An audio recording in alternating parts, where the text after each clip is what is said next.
Bright day, everyone. This is Dr. Jake Pomperada. I will be presenting my uh, report on data mining methods, a review. So letter A, who has have done the work? The paper was written by Dimitrios Papakyakov, a PhD candidate, and Ioannis S. Bardonakis, an assistant professor. Both authors are affiliated with the Department of Electronic Engineering at the Hellenic Mediterranean University in Greece. Letter B, what were their goals and objectives? In their study, the primary goals of the authors were to: number one, provide an extensive review and summary of big data mining techniques and common data mining algorithms. Number two, identify the pros and cons of these algorithms and the appropriate fields where they apply. Number three, act as a guide for researchers to help them choose appropriate algorithms based on their specific needs and data sets. Letter C, what were their research questions? As a review article, the work does not focus on a single experimental research question, but rather addresses the broad challenge of how to choose the best algorithm for a particular analytical task given the complexity of big data. It seeks to categorize various methods and evaluate their suitability for different data types: structured, semi-structured, and unstructured. Letter D, what were their methods? Because this is a review paper, the methods involve a systematic categorization and theoretical analysis of existing literature and algorithms rather than a primary laboratory study. Number one, gathering relevant data.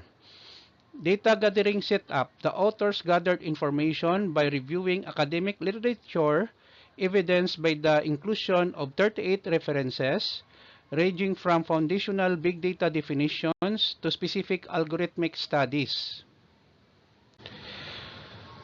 Participants, there were no human participants in this work.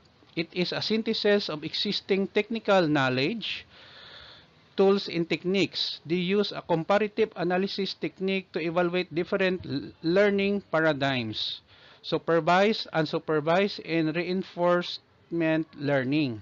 Number two, data set formation and cleaning. Letter A, the paper described the 5 V's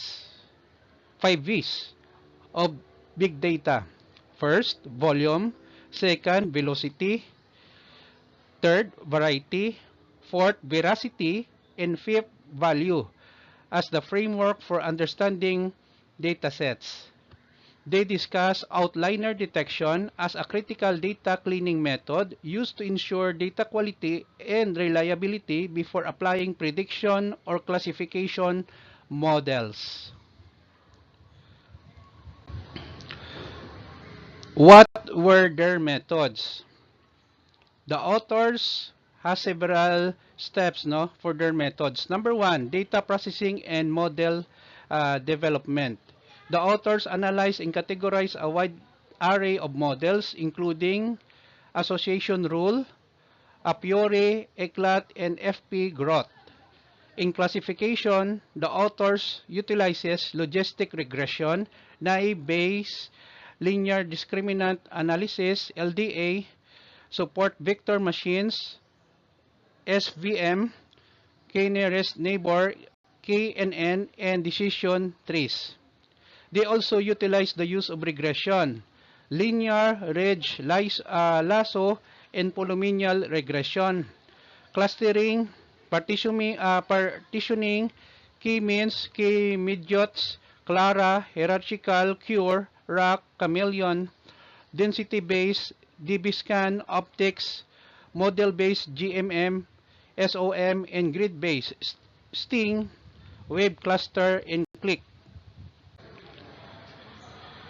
What were their findings? The author's key findings include: no single algorithm is universal. not all algorithms are suited for all kinds of datasets. Data structure matters. While structured data is easy to analyze, it accounts for less than 20% of the world's data. The majority is unstructured, requiring specialized AI algorithms. Algorithmic trade-offs. For instance, while k-means is fast and efficient for large datasets, it is highly sensitive to outliers and requires the users to specify the number of clusters in advance. Conversely, DBSCAN can find arbitrary shapes and identify noise but fails when clusters have varying densities.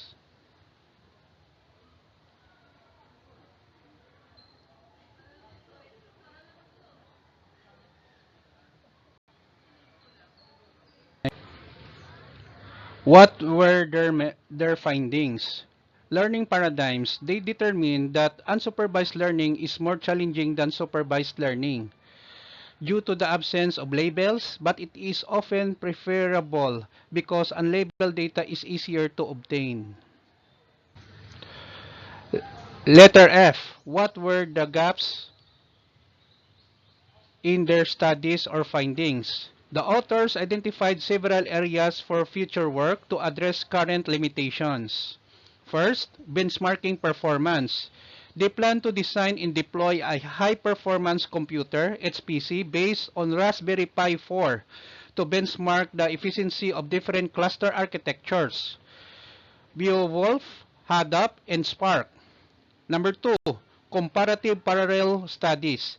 They noted a need for comparative studies on parallelized versions of algorithms like k-means and k-midgets using message passing interface MPI and MapReduce to see how performance scales as compute nodes increase.